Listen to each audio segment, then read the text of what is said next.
Have you ever thought about where people came from? Now get ready for a video that will blow your mind as we explore a subject that is both strange and interesting. For years, scientists have been trying to figure out where we came from, and what they've found will blow your mind. We'll find the strange truth that has been hidden in the shadows of history as we start this exciting journey. Are you ready to question what you think you know and explore the depths of human existence? If so, buckle up, because we're about to start telling the fascinating story of where people came from. Scientists at the Garvan Institute of Medical Research in Sydney, Australia, believe they have found the birthplace of humanity and suggest that our understanding of human origins is flawed. They believe that humans originated from one place in Africa and did not mix with existing populations. The OA model supports this hypothesis, but advanced DNA testing in the 21st century led to the identification of mitochondrial Eve, who lived long ago. This information helped scientists plan the routes these early humans likely took to leave Africa. Between 60,000 and 880,000 years ago, people are thought to have made their way across Asia in the first migration. Around 45,000 years ago, they moved southeast and moved to Indonesia, Papua New Guinea, and Australia. After about 5,000 years, people started moving north into Europe around 15,000 years ago.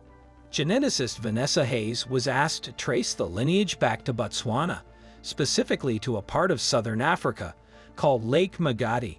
The area was a fertile one that was perfect for growth and sustainability.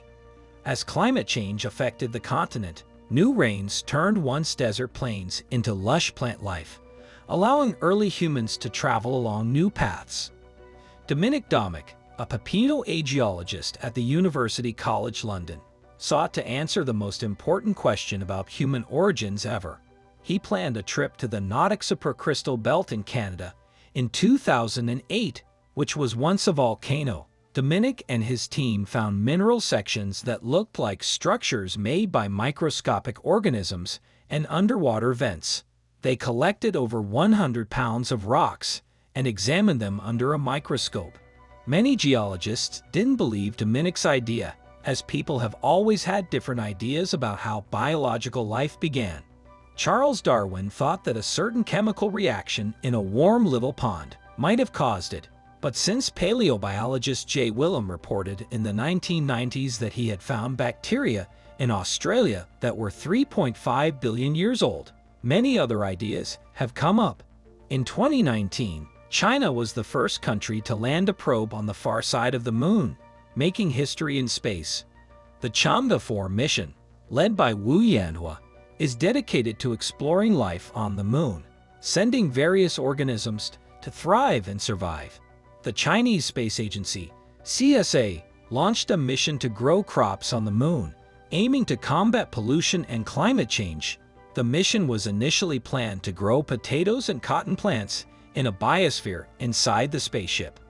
However, the plan failed due to temperature fluctuations and the constant cold of space. The cotton seeds grew, making them the first plants to grow in a box made specifically for the moon. This success led to the Chinese government stating that the trial was over. NASA's planetary defense officer, Lindley Johnson, is also working on models of the terrible teenage years in New York City. He is not calling for the end of the world, but rather looking at the potential impact of asteroids on cities with many people.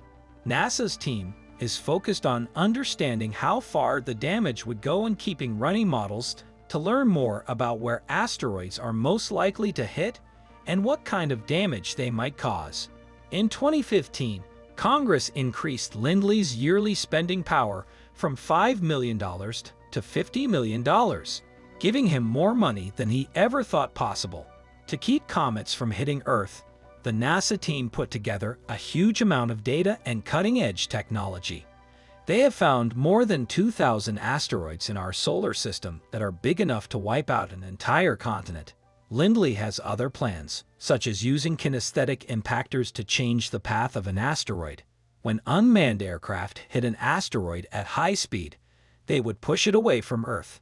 NASA is focusing on gathering material samples and preparing for potential disasters in the event of an emergency.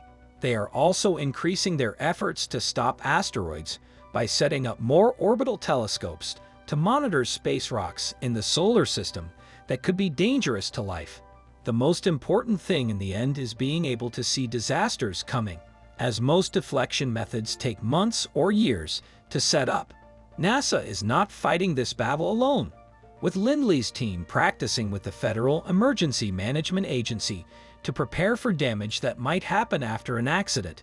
They have also put together a conference with the European Space Agency and the International Asteroid Warning Network for 2019. NASA is not fighting this battle alone, with doomsday preppers like George Aldrich, who had a lot of success at the organization. George started out as a volunteer firefighter, but his nose training led him to become a skilled smeller.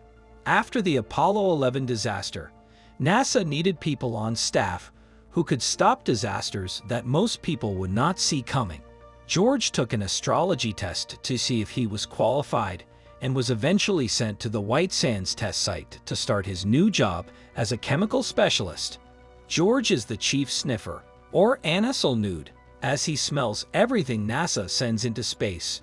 He and his team smell each piece of cargo and gear by hand to ensure everything is in good shape. George is the only one who has been sniffing longer than anyone else, and NASA thinks he holds the record. They give everything a score between 0 and 4 and then report it. If it gets a score of 2.5 or better, they recommend leaving something on Earth between tests. George may clean his palate by using tricks that perfumers have come up with, such as restarting his nose by smelling the back of his hand. NASA needs professionals to help them find dangerous materials during missions to send people into space. Some things, like old camera film and Velcro, can be surprisingly poisonous, and humans have to do basic things like pee and sweat. George is still going strong, having only missed 2 tests due to illness throughout his career. This is it for today. We hope you enjoyed the video. If so, then share your thoughts in the comments and also share this video with your friends. Don't forget to subscribe to our channel and press the bell icon so you can never miss our video.